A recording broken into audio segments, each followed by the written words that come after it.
Hello friends watching, welcome Awisam Squad.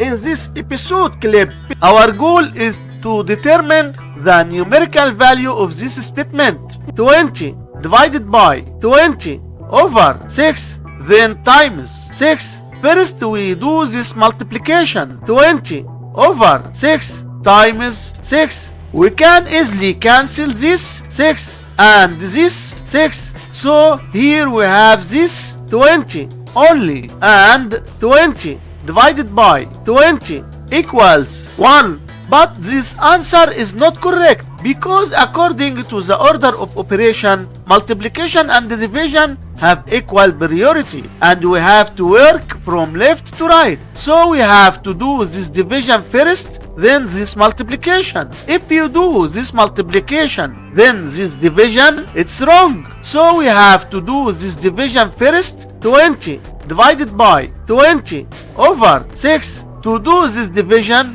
write down the 20, then change division to multiplication and flip this fraction to 6 over 20.